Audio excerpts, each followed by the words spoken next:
Bare naked. Bare naked. Bare naked.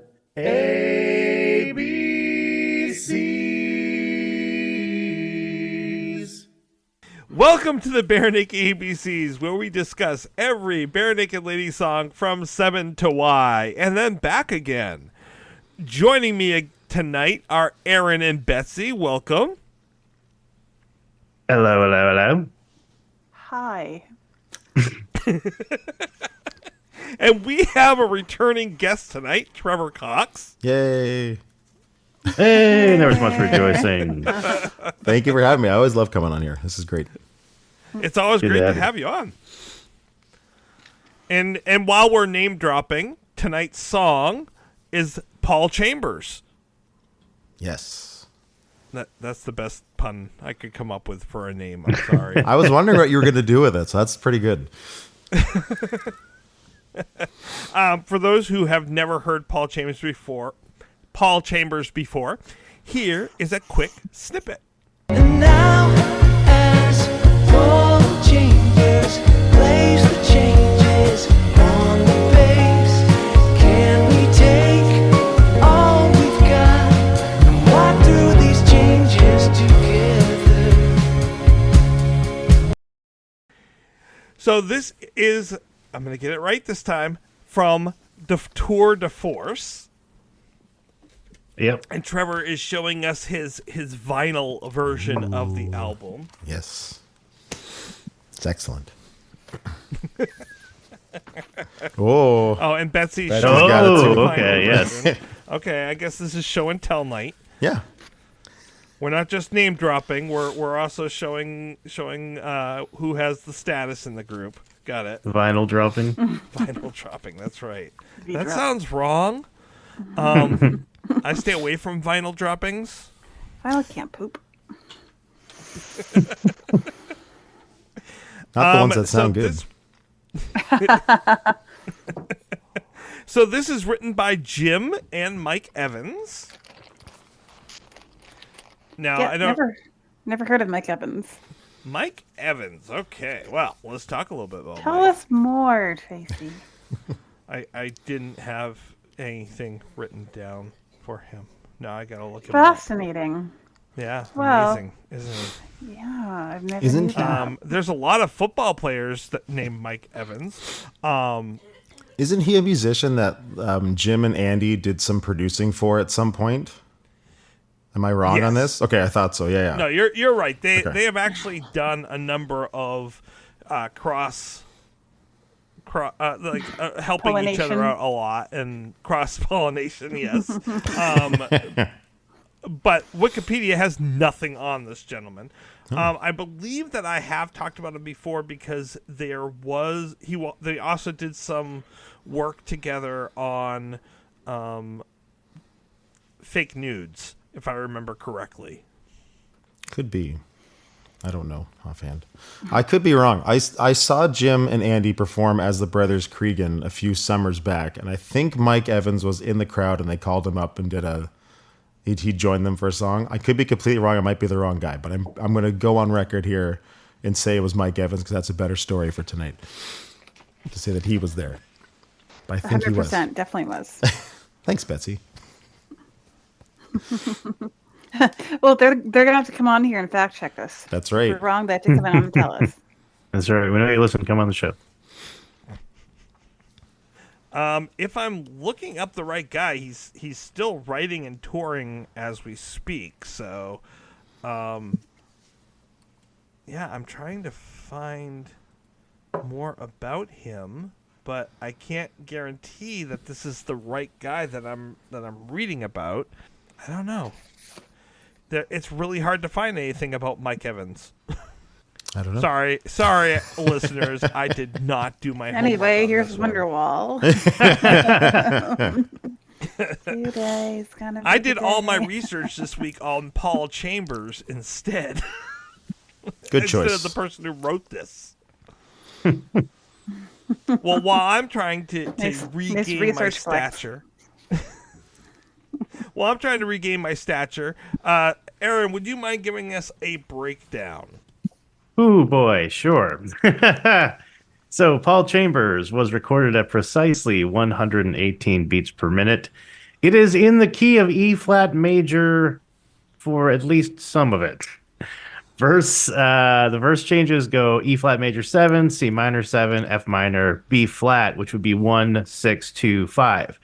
These four chords, relative to the tonic of their key, are known as the rhythm changes, or sometimes just the changes. So called because they were famously used in I Got Rhythm by George Gershwin. The lyrics of this song play off of that as a pun.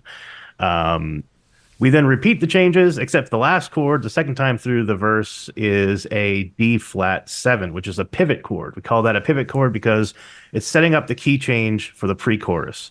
That's why it's a dominant chord, dominant 7.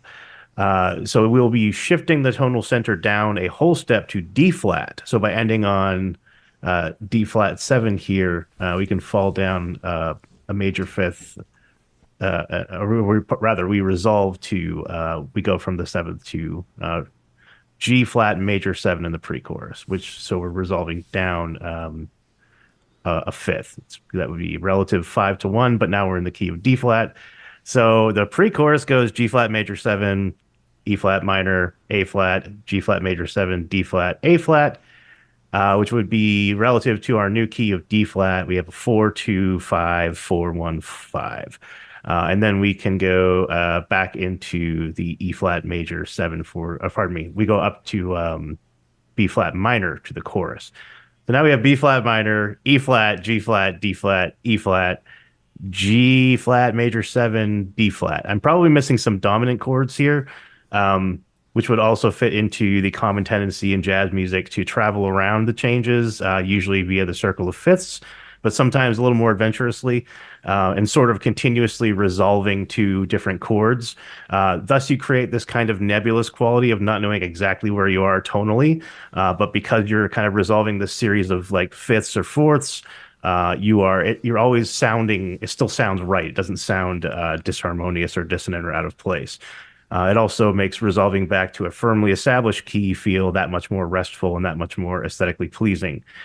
So I'm not really going to qualify the chorus or the bridge, which is sort of a riff on the chorus, as any particular key, because it's more like roaming through different, like a series of intervals, until we get back to a key where we can resolve to D flat major. So we can go to the G flat major 7 chord for the chorus again. Whew. So yeah, and when I say the bridge, that's the section where we sing, can we find a deeper tone and set the melody free? And the chords for that are D flat, E flat 7, G flat, A flat, D flat, E flat 7, G flat, A flat. So there we go. So yeah, the chorus and the bridge are not easily quantifiable as far as the key goes. Like I said, it's kind of more of like it's a journey. And I guess when I say not easy to quantify, I mean, for me doing a spur of the moment analysis, I do remember, Tracy, you giving me a heads up about not analyzing it right before the show. But unfortunately for me, I remembered it halfway through my analysis right before the show. Having said that, I'm pretty confident about my chords here. So I actually think I did a pretty good job on this. For a moment, I thought maybe the pre-chorus slipped into G flat Lydian, but I'm not really hearing that Lydian sound. It avoids the sharp fourth. So I think I'm going to stick with classifying it as D flat major, even though we start on G flat major 7. So the form is intro, which we vamp on E flat major. Verse 1, A changes, pre-chorus, B changes, chorus, C changes, verse 2, A, pre-chorus, B, chorus, C, bridge, D, and chorus, C. I think it's a lovely jazz tune. It's got this real kind of chill feel about it. It's doing some really interesting things musically, obviously. I love the Rhodes. I love a lot of the instrumentation. There's like pizzicato strings. It's a really interesting track. And that's my analysis. Well, guys, by the way, excellent breakdown. Yes, I'm really happy you were on this episode because I can't play that song and I didn't know how to do it, and now I'm gonna listen crazy, back to it. Right? Yeah, there's a lot going on. So I'm gonna like listen back to this episode and like pause and like figure out what you just said. Oh, cool. Yeah, let me know if I made any mistakes or you need me to. Yeah, I'm sure it's correct. That's great. Thank you. Yeah, and like you were saying, Aaron, one of the things that Kevin said when they were doing when they were breaking it down on the track by track is that he still needs the chord chart when he is doing Yeah, this song. it's not a simple tune. This you know we had a few tunes where we were like, this is 1-4-5, whatever. This is not one of those songs. This song is dancing all over the place, and it's doing so really, really well. Actually, I was really pleased with the structure of the song and the chord changes. Well, and programmatically, it makes sense considering what the song, who the song changes, yeah. is And not Paul Chambers about. Adjacently about Correct. auxiliary. Okay. Paul Chambers is the deuteragonist of the song. Nice. I'm gonna go back here for a second, if that's all right, everyone. I'm gonna keep in the fact that I was a complete and utter idiot, hadn't done his homework, but I was able by going around about to find who Mike Evan is. So first of all, you can tell I changed the way I pronounce that, Mike Evan, because I was typing in the wrong name, which is why I could not find him. And he spells his name differently. His last name is Evin. So another thing. So Mike Evan is a Canadian singer-songwriter. Comes from Toronto. Although originally he's from Montreal and Halifax. And Hello, City. Yes. I was just trying to find a way to work that in. Thank you, Aaron. Primarily, he plays the keyboard and piano, but he also knows how to play guitar and several other instruments. I mean, he's kind of like Kevin in a lot of ways.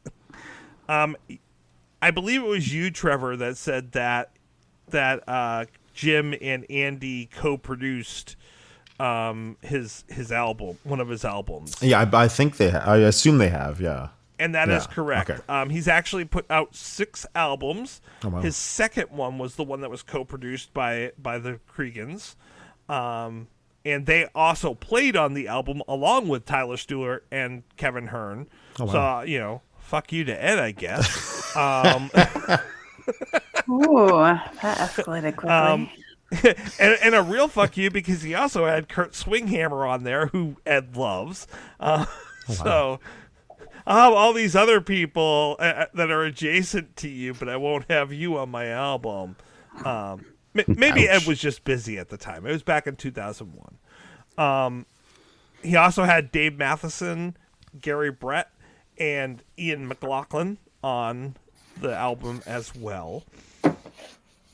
And he has he's worked with a lot of different people, but the way that I know him and recognize his name more often is he was one of the artists that actually in 2009 was on the Ships and Dips 5 tour with BNL.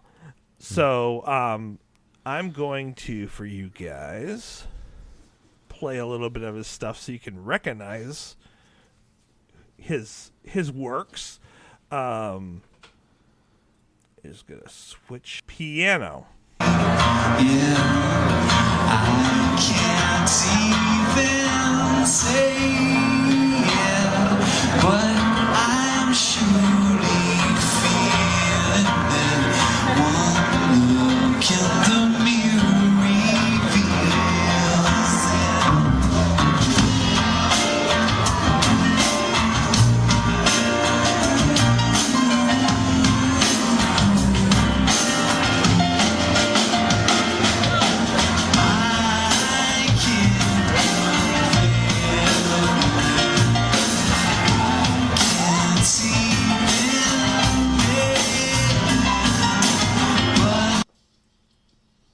So really great there. And then also one of the songs that kind of shows what he's capable of is one of his own songs, of course.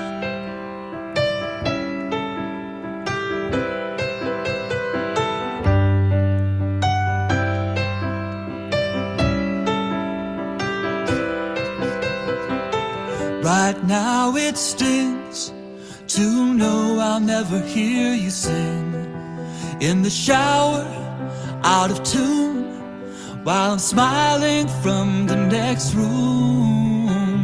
Right now it burns to think you'll have another turn. Build a life with someone new, a life I could have shared with you.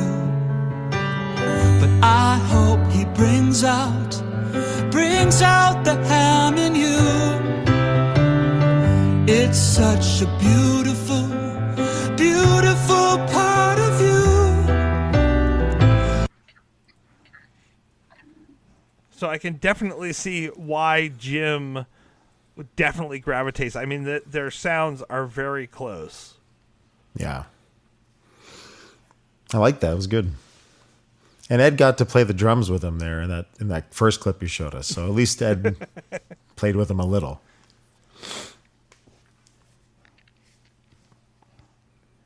And it's interesting because he is such a great musician that for whatever reason they didn't have him guesting on the song as well.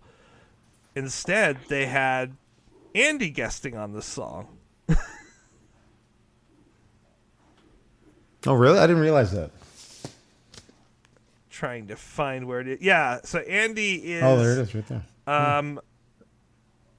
I believe he's playing... Oh, I don't know. It does not say, but Kevin points out that Andy has joined them for this song. It says here that Andy did the string and horn arrangements on Paul Chambers. Okay.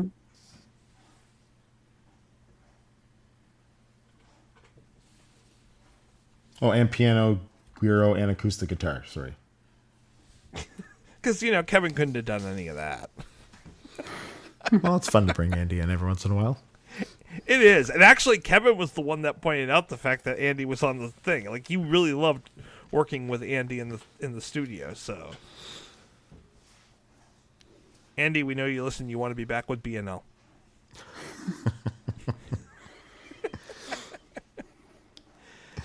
Do other people have musical notes about this song?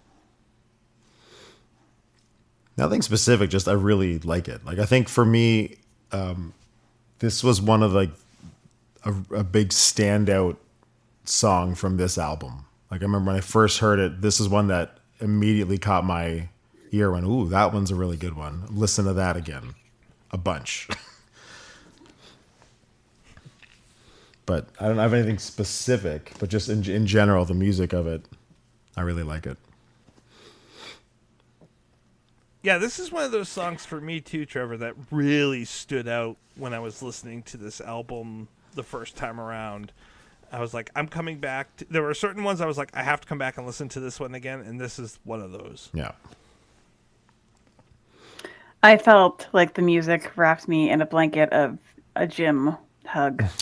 It was like a Jim, Yeah, that's a good way to describe it. Cloak of Jim, chill, relaxation feeling. That's going to be my new D&D extra. Yeah, The Cloak of Jim. Jim. The Cloak of Jim hug. Creek cloak, yeah, Cregan cloak. Freaking cool. Oh, I love it. There we go. Nice. So, I have two musicians three really, sitting in this room with me.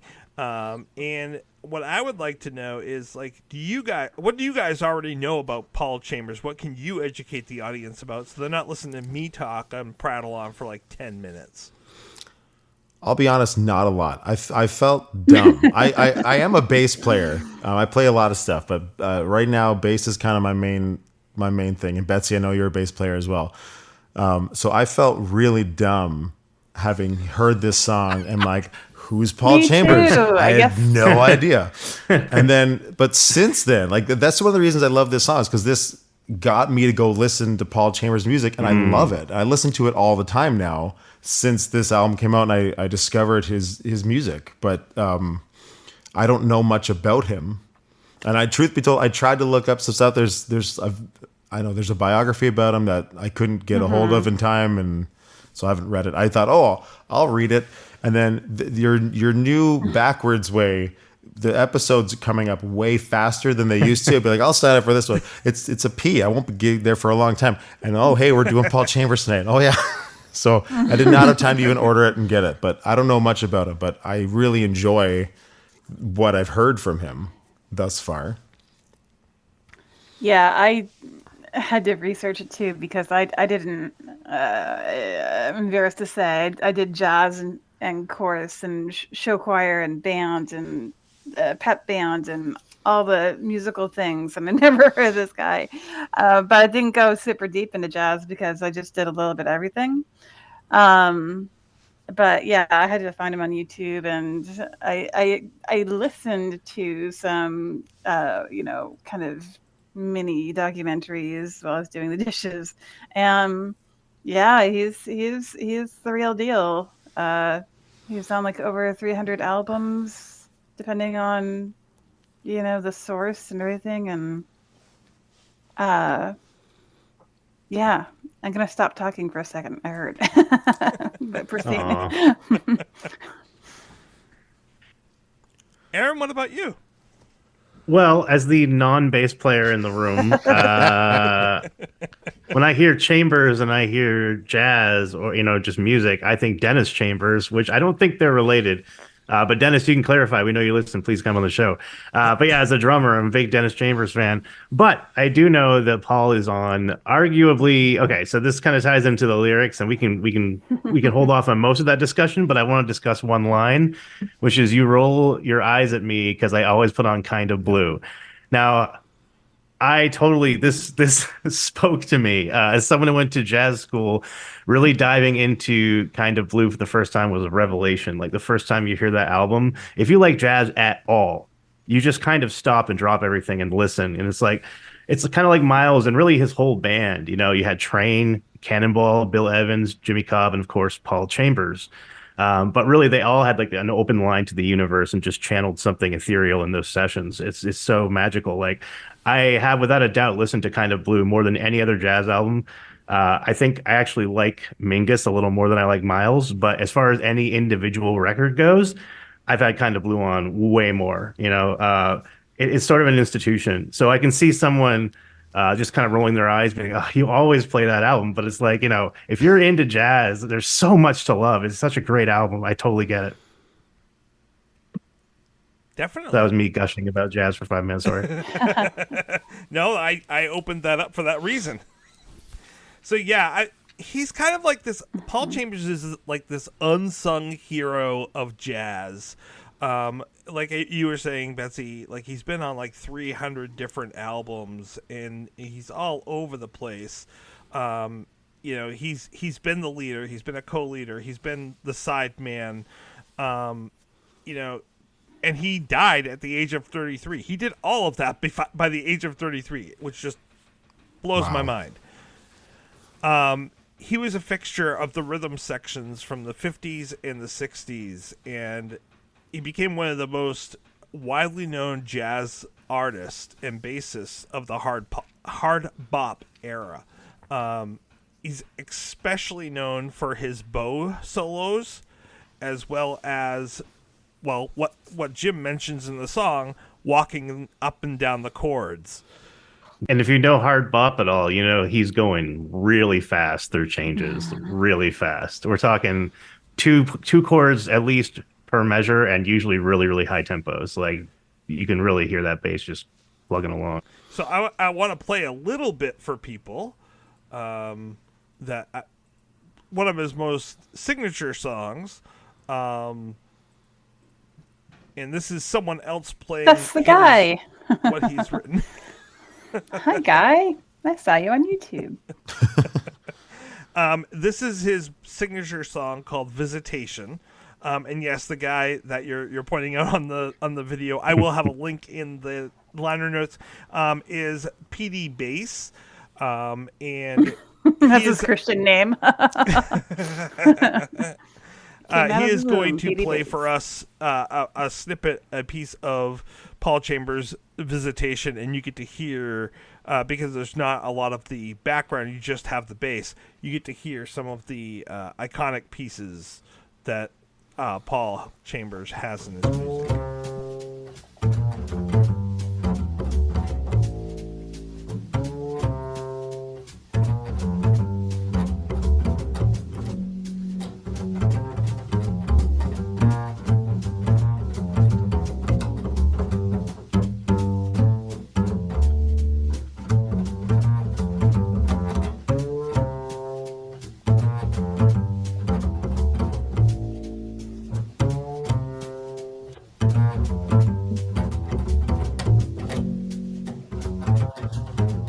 In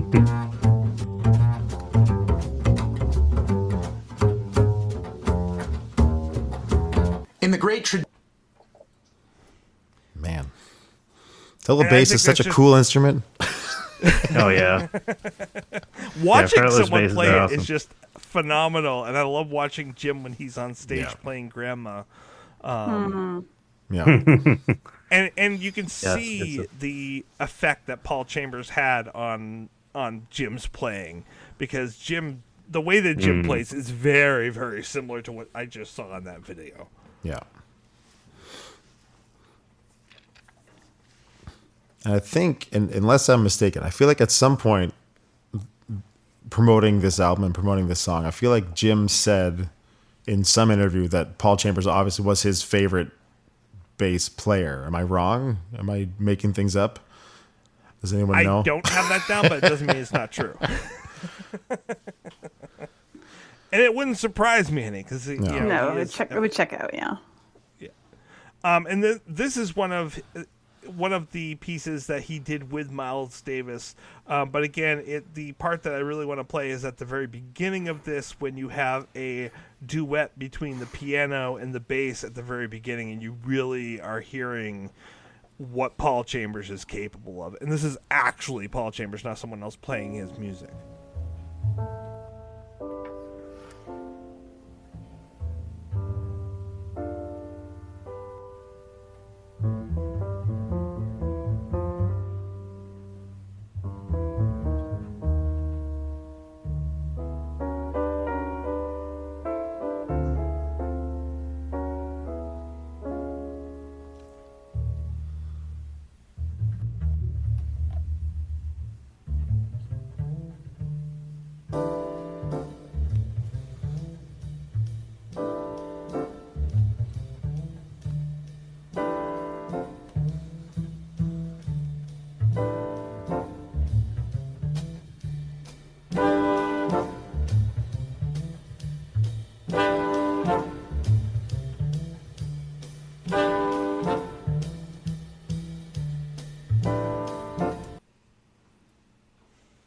I can't tell you how many times, as part of a recital class or a student concert, I heard that song when I was in college. Like, so many times. Yeah, it's. I mean, it is a quintessential jazz song from that era. But I mean, Paul Chambers just he puts so much love into it. It's not just him playing notes. There is just so much feel to each of those moments. Yeah, absolutely.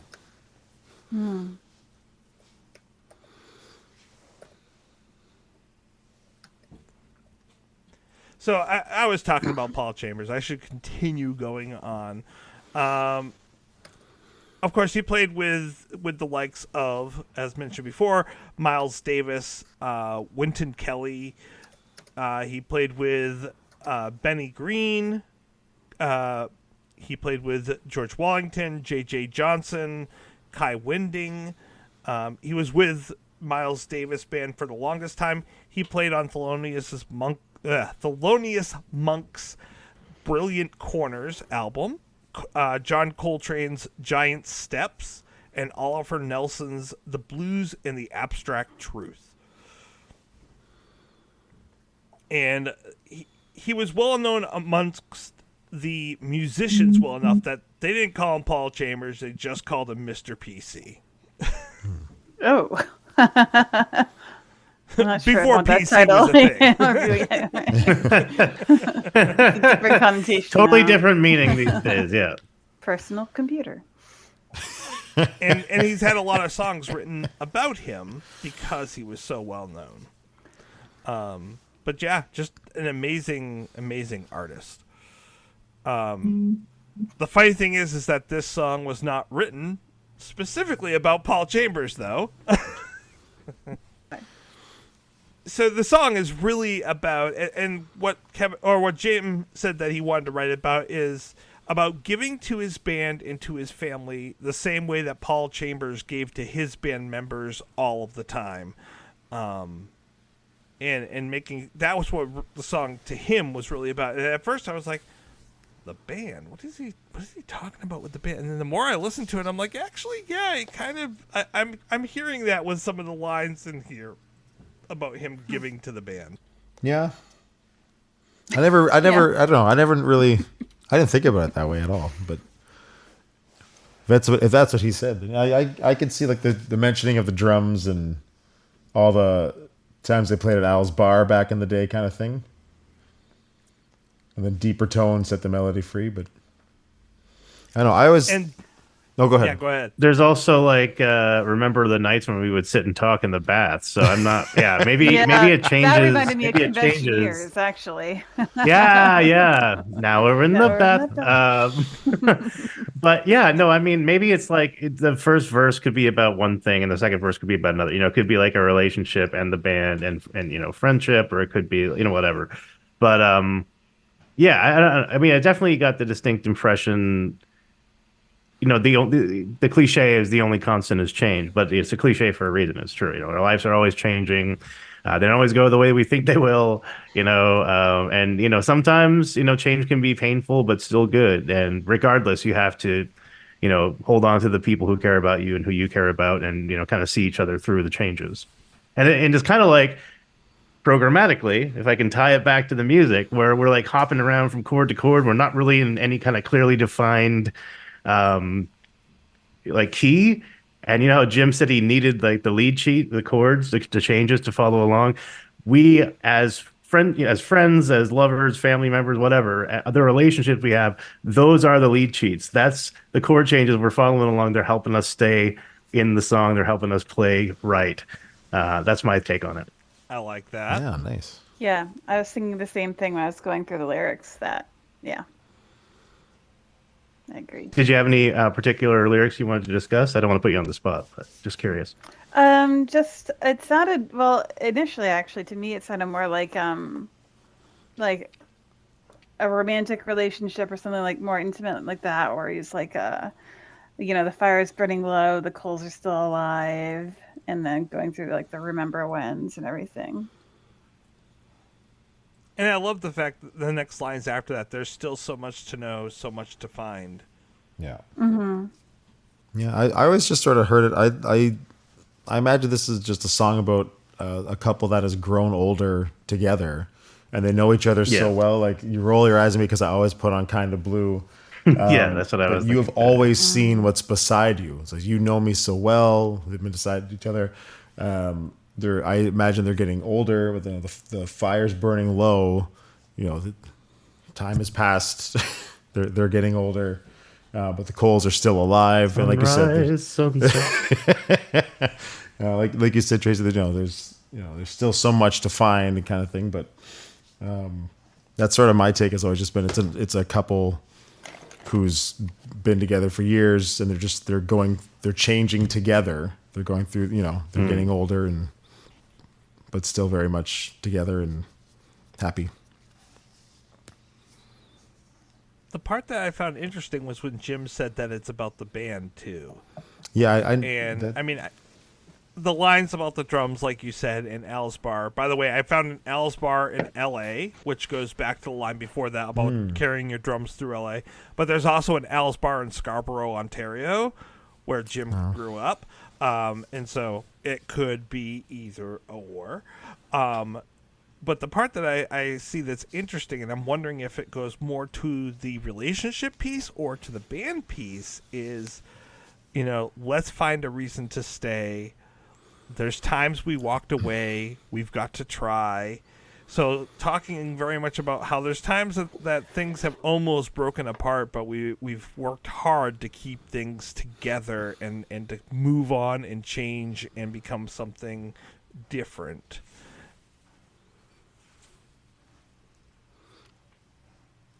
like 5 or 6 albums later, whatever it is, still talking about Stephen Page leaving the band.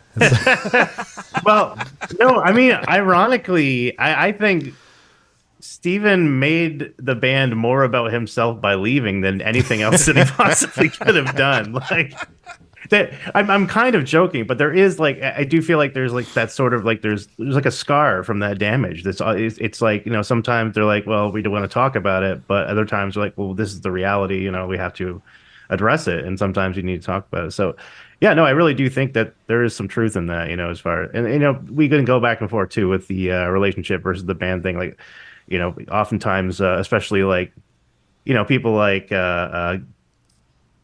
Gilmore and Waters or Lennon and McCartney, you know, or Robertson and Page. When they don't get along, people compare them to like quarreling lovers or like stuff like that. You know what I mean? So like, I do think it could have started as one thing and then kind of subtly be shifted to be able to be applied in some cases to both. I can see maybe where that would happen. And see, I wasn't even thinking about Steve. I was just thinking that he was talking more about the band that he's with now and currently, and how they've changed. That there was a spot where, like when Steve left, that they could have broken apart. They could have all fallen away from each other, but they decided to not let that happen, and instead kind of looked at reforming their relationship, and instead keep that relationship together and just let it change and be different, which we've all talked about. BNL is a different band today. You very easily could, like, had they changed their name and come out under new personas, like, you know, like Kiss, Lair Bacon Nadies. like Kiss without the makeup, you know. Kiss without the makeup is still Kiss. BNL had they we need a band called Kiss Without the Makeup, and it's not actually anything like Kiss, but that's just the name, like the Eagles of death metal. Yeah, what I was saying was, like, I think if they didn't announce who they were just a studio band, so you didn't see their faces. Obviously, their voices are somewhat recognizable, but that eventually you might be able to figure it out. But they sound different than they did with Steven there, and even more so now. I think if you took this last two albums and you compared them to Our Men and Our Me, they are fundamentally a different band now. True, but at the same time, aren't you happy that they are? Like, I'm so happy that they've, like, I feel like I don't know, they formed in what, 88? I was born in 87. So I feel like I sort of grew up along with this band, even though they were much older than me. But like, as I grew, the band kept changing. And I feel like if they just kept putting out the same thing over and over again, I probably wouldn't still be a fan. But that's one of the things I love about Detour DeForce. I actually think Detour DeForce is probably my favorite post Stephen Page Bare Naked Ladies album, because it, you know, we talk about how, you know, throughout the history of this band, they like to do the left turn, this sort of direction, change it. I feel like almost every song on this album sounds different than the one before. It's not what I was expecting, especially like Paul Chambers, like this nice jazzy song. You wasn't expecting it. It's like track 11 on the album. Out of nowhere, here we go. We're going in this direction now.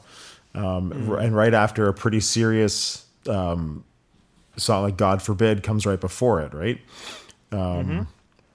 Which I know, Aaron, you haven't heard yet, but you will. It's good. I don't know. I agree. They are a very different sounding band now, but I think that's okay, and I'm happy about that. Because they're actually I'll be honest. I'm a few episodes behind in my Bare Naked ABCs listening. I'm halfway through Too Old. So right now, thinking about that song, like they are a lot older than they were. If they were still doing the same sort of, if you're, they're singing about how they've been, 50 for a while is another one that was on the new album. If they're that old singing about being in grade 9, it would sound weird, right? Like, I feel like it's okay that they've grown old, and it's okay that they're not the same band that they were. Yes. I think my thing is on the newer album, not this one. This one has a lot of good variety. Yeah. And hits on a number of different things. The new album very much focuses on, we're getting too old for this shit. Yeah. Like, I agree. It does. and it is worrying because most of the songs are about we don't want to tour anymore, and it's scary because you think is this it? But yeah, I know. Don't make an album about it. Just tell us in a press conference, or make one song about it. Like we get the point. But yeah, I don't like the new album, and I've been pretty vocal about that. This album I like a little bit more, and there's some very, very jazzy songs. This one and Jim's other one that's on this album are very, very jazzy and interesting, and I love them. And I'm glad with Steven leading the band that we get to hear Jim more and Kevin more, because they come out with some stuff that I'm like, we would not have had that had Steven not left. Yeah, for sure. And I think too, like, I don't know, we talked about the band growing, and I feel like as you get older, the more you play, you get better and better. And I feel like their songwriting gets better. And by letting Jim write more songs and sing more songs, like this, I think is one of his best songs ever. Like, I love this song. This is a great song. Like, compare it to, not that these are bad songs, don't get me wrong, but I feel like there's a lot of growth as a musician going from like Spider in My Room to like the kind of stuff he's doing here. But I don't mind. Like, don't get me wrong, Spider Room is good, but I like this one way better. My opinion.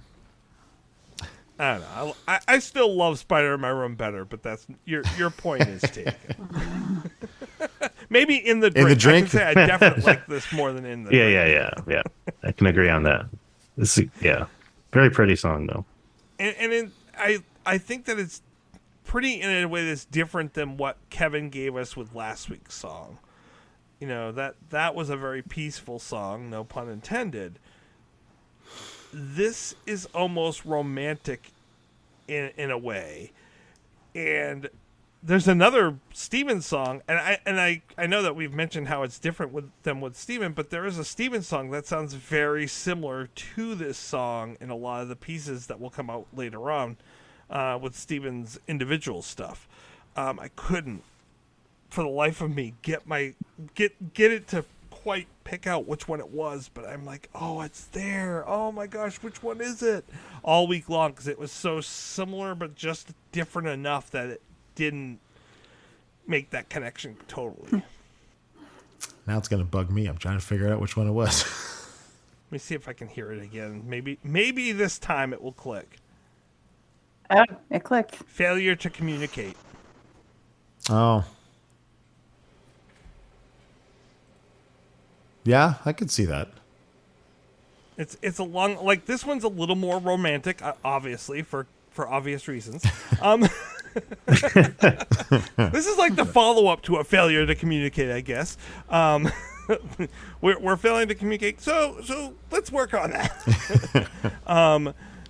But it's Jim going, Steven, we get your negative point. Here, let's go with the positive piece of this. But it is that still like salsa bossa nova type feel to it.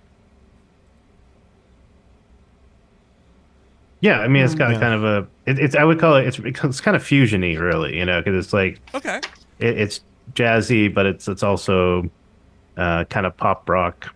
But I would say it leans more heavily towards jazz of the two. It's very much like a jazz ballad with some modern sensibilities in the instrumentation. Lovely Rhodes piano. Love that. I always love to hear the Rhodes. Ed pointed out something in a joking way, but I think he's right in a lot of ways.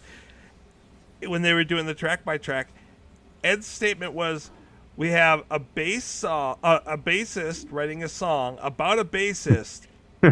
Why don't we have a bass solo in this?" Bassception. Like, yes. Yeah. Why don't we have a bass solo in this? That's true. We really haven't had a good like Jim based solo on a like recorded song since like Brian Wilson. Like, he had the huge awesome one at the end of Brian Wilson. He doesn't really do a lot of Like, usually in the concerts they give him a time to do a bass solo, but Yeah. they haven't had a song with like a nice bass solo in it. No, I Probably would since love then. to hear that. Yeah. Jim, do it for the next album. Yeah. Yep. Now you have to do an album, and each of you guys can just do a bunch of solos on one of the songs, and just like one after another solo. That would be Okay, awesome. we are obligating you. We are putting you on volunteer duty. We are asking you to.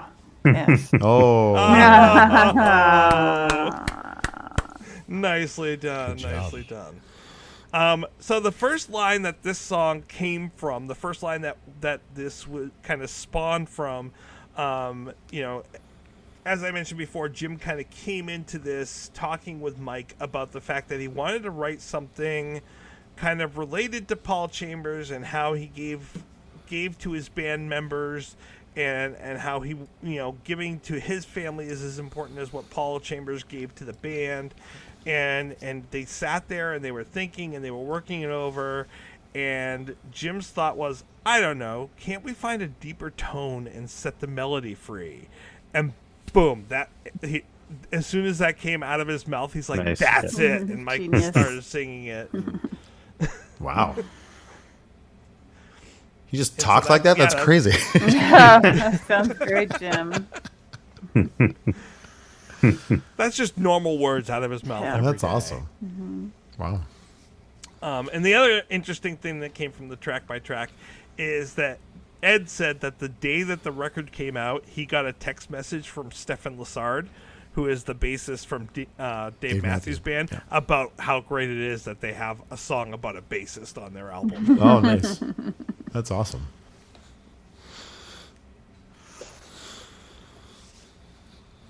Well, that expires all my notes. I've got them all used up now. Would you guys have any other things that you feel like we haven't talked about with this song?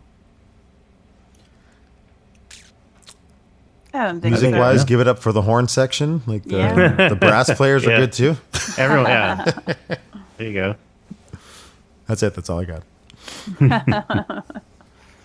Well, then let's put some numbers to this. And what do you think we should use for a rating system tonight? Obviously 0 to 5, but 0 to 5 what? Grandmas. Oh, Yeah, I like I like that. I like that a lot. Doesn't have to be. I just thought it was cute. That's, No, that's the name of his bass. I like it. Yeah. 0 to 5 grandmas. I like that. Yeah. All right. So why don't we start with you, Aaron? Well, without a doubt, without question, this is my favorite song of the two new albums we've been tackling thus far. And since I gave the Peace Lady a 4.2, I have to give Paul Chambers 4.25 grandmas out of 5. Okay. 4.25. What about you, Betsy? Well, I love Jim. I do. I just, I really think he does a great job with this song. It's 1. 0.4. It's obviously he's very talented and skilled at what he's doing. It's not necessarily a song that I would go to. It has a great feel to it, great lyrics, a little bit of wordplay. It's a really sweet song. It's just not. I don't know. It's a nice lightweight blanket of Jim, but I don't know. It's just not exactly my bag, but I do like it. So I'll give it a 2.7. 2.7. All right. And Trevor, what about you? I think I'm definitely closer to Aaron's score on this one. Like I said, for me, this was definitely one of the standout tracks on this album. I do seek it out. I listen to it quite often, And because of this song, I know about Paul Chambers and his music, and I've listened to a lot of that since. He's got a song called "You'd Be So Nice to Come Home To." It's awesome. I listen to that one all the time. But anyway, so I'm going to go super high with this one. It's, I think up until the newest album came out, I think I would say this was probably my favorite Jim song through Bare Naked Ladies. Not my favorite Jim song. My favorite one is still Brothers Cregan song. It's called Leela. But just wait till you guys get to Just Wait, because it's really good. It is a good one. Yeah. So I think I'm going to give this one a 4.8. Wow. 0.8. Okay. Yeah. Nice. And I like this song. Is it probably going on my Spotify list? Not really. However, if this comes on, I'm definitely listening to it all the way through.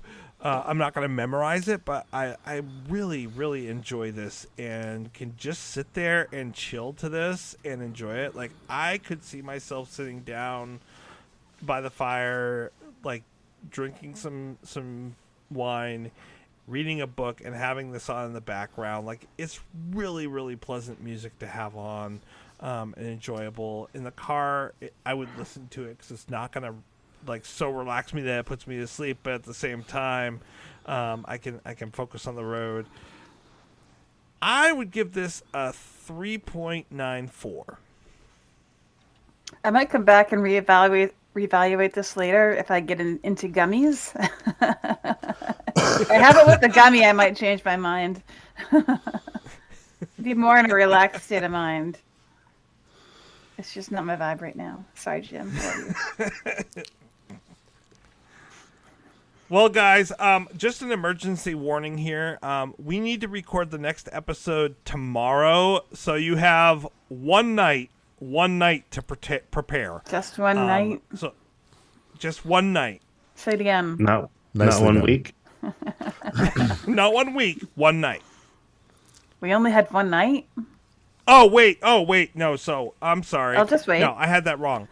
The song for next week is One Night. Okay. Yeah.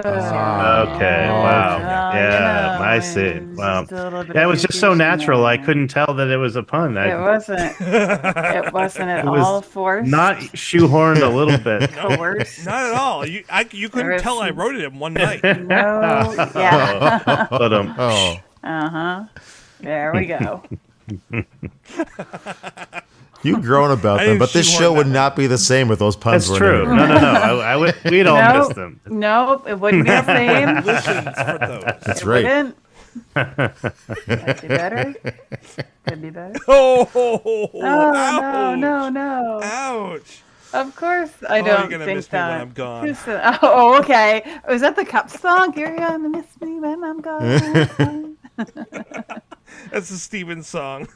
No, it's not. Oh, dear.